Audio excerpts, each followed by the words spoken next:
நீங்க ப்ராப்பரா EMI pay பண்ணல அப்படின்னா உங்களுக்கு வந்து அதுக்கப்புறம் ஒரு நோட்டீஸ் குடுப்பாங்க. இந்த ஒரு 6 மாசத்துக்குள்ள நீங்க வந்து இந்த அமௌண்ட்ட பே பண்ணுங்கன்னு சொல்லுவாங்க.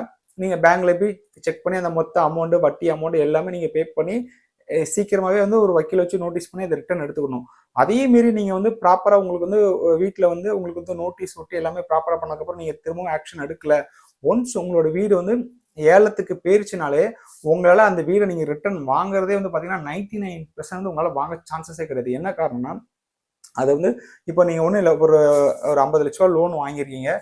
ஒரு ரூ. 40,00,000 கட்டிட்டீங்க. ஒரு ரூ. 10,00,000 உங்களால பே பண்ண முடியலன்னா, இந்த ரூ. 10,00,000க்காக மொத்த ப்ராப்பர்ட்டியும் உங்களுக்கு வந்து லாஸ் ஆகுங்க. ஆல்மோஸ்ட் நீங்க வந்து வட்டியே வந்து ரூ. 70,00,000 கட்டியிருப்பீங்க. ஃபைனலா ஒரு ரூ. 10,00,000 பே பண்ணாம இருக்கிறதுனால, உங்க வீட ஏலத்துக்கு விட்டு ரூ.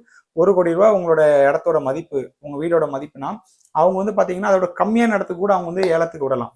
உங்களுக்கு நீங்க 10,00,000 தரணும். அதுக்காக அவங்க வந்து 60,00,000மோ, 70,00,000மோ ஏலத்துக்கு எடுக்கணும். கம்மியான அமௌண்ட்ல ஏலத்துக்கு எடுத்துட்டு, அந்த ரூ. 10,00,000 மட்டும் அவங்க எடுத்துட்டு, ரூ. 1,00,00,000 மதிப்புள்ள லேண்ட வந்து பார்த்தீங்கன்னா, ரூ. 50,00,000 கூட அவங்க வந்து சேல்ஸ் பண்ணலாம். ஸோ அந்த ஏலத்துல நட்டப்பட காசும் உங்களுக்கு தான் வரும். அந்த ரூ. 10,00,000 போக அந்த இவ்வளவு வருஷம் நீங்க கட்டின இஎம்ஐ எல்லாம் வேஸ்ட்டா போகும். ஸோ லோன் உங்களுக்கு முன்னாடி கரெக்டா இஎம்ஐ ப்ராப்பரா மெயின்டெயின் பண்ணீங்கன்னா, உங்களுக்கு வந்து பெனிஃபிட் அதிகம். ஏன்னா, உங்களோட ப்ராப்பர்ட்டி வந்து நீங்க வாங்கச்சல வந்து பார்த்தீங்கன்னா, கம்மியா இருக்கலாம். நீங்க வாங்கச்சல ரூ. 50,00,000 இருக்கலாம். ஆனா 10, 15 வருஷம் கழிச்சு பார்த்தீங்கன்னா, இந்த ரூ. 50,00,000 ப்ராப்பர்ட்டி வந்து ரூ. 1,00,00,000 உங்களுக்கு வந்து நீங்க பேங்க்ல வட்டி கட்ட மாரியே உங்களோட இடத்தோட மதிப்பும் சரி, வீட்டோட மதிப்பும் உயர்ந்துட்டே வரும். ஸோ உங்களுக்கு அதனால பெனிஃபிட் தான். ஆனா நீங்க ப்ராப்பரா மெயின்டெயின் பண்ணலன்னா, அதுல நெறைய பிரச்சனை இருக்குது. உங்க வீடே வந்து கவர்ன்மெண்ட் வந்து பேங்க் மூலியமா ஏலம் விட்டு எடுத்துக்கிறதுக்கு எல்லா அதிகாரமும் இருக்குது.